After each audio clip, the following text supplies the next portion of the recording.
Hi, Debbie here, and thank you for joining me as I take a first look at Tim Holtz's new distress colour for February, Kitsch Flamingo. I know when the new colour was revealed that some people were surprised to get a pink from Tim. Not only that, but a true bright pink.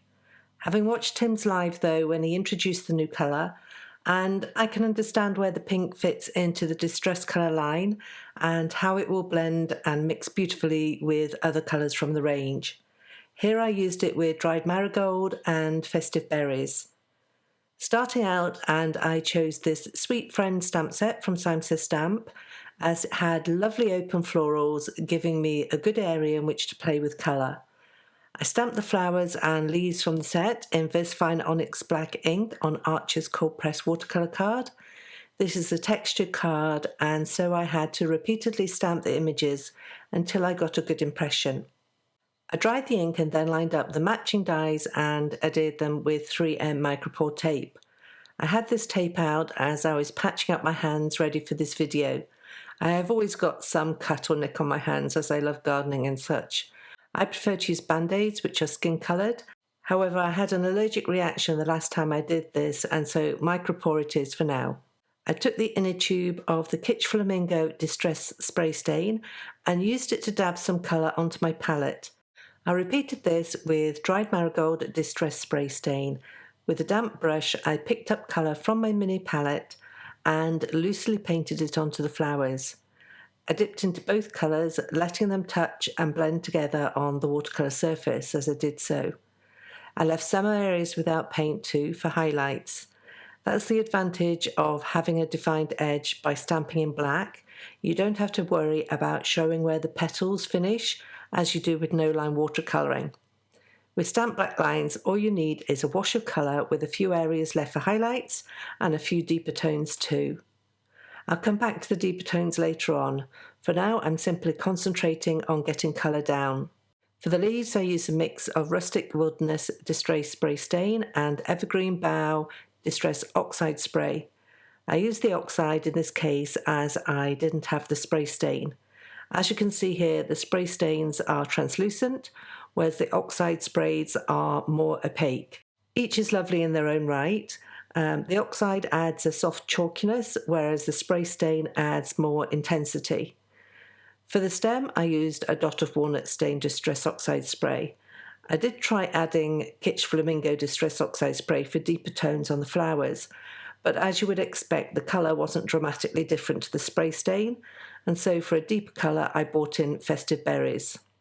I don't have the spray stain for this, but instead I squidged a little of the colour from a mini ink cube onto my mat and used that. Now it wouldn't be one of my painted flowers without a little splatter. I started with Winsor & Newton Permanent White Gouache over everything, and then moved on to Kitsch Flamingo Distress Paint over the flowers, which gives lovely opaque dots of pink everywhere. To finish, I used Perfect Pearls powder and a wet brush and splattered this sparkly mixture over the leaves and flowers. I set these aside while I worked on the background. I took a piece of Archer's cold press watercolour card and spritzed it with water before lightly spritzing speckled egg spray stain. I kept my heat tool going all the time while I spritzed with more water, and then I brought in Evergreen BOUGH Distress Oxide Spray and gave that a spritz too. I followed up with more water and then more speckled egg. I had a fair amount of colour on my craft mat by this point, so I dipped into that too, all the time keeping the heat tool going and drying the piece. I wanted a slightly more antique-y look, and so I sprayed Walnut Stain Distress Oxide onto my mat and dipped the card into that, again using lots of water to get the colour moving and the heat tool drying off at the same time.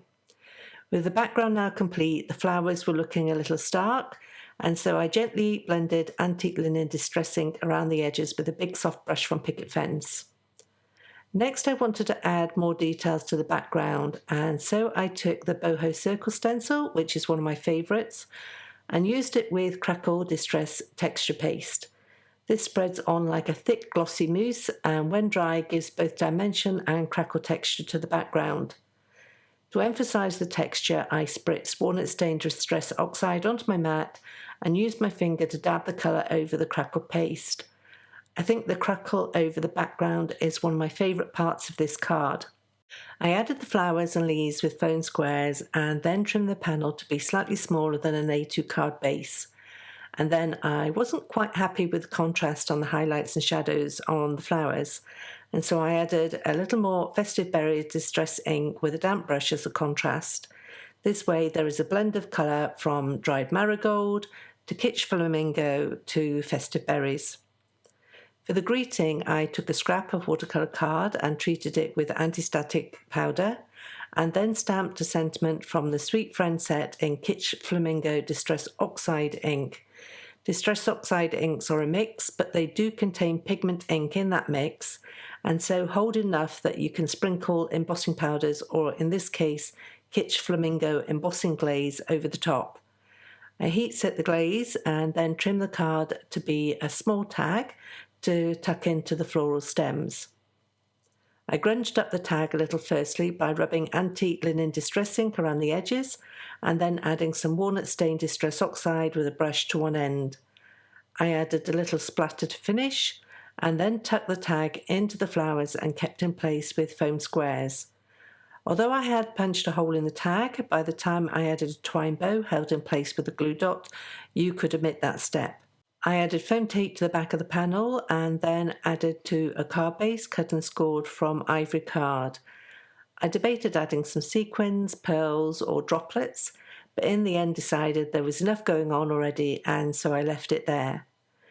So my first look at Kitsch Flamingo, and yes, despite it being a pink colour, which wouldn't normally be in my muted palette wheelhouse, I actually can see me using this colour a lot. The pink pops and contrasts nicely with more muted antique flavoured colours of the rest of the card, and that play of one against the other makes for an interesting combination. There are links in the YouTube description to the products that I've used today, as well as a coordinating link to the blog post over at limedoodledesign.com. I want to thank you for joining me, and if you've enjoyed this tutorial, I'd be delighted if you give it a thumbs up and to subscribe to this channel. Thanks, and I'll see you next time.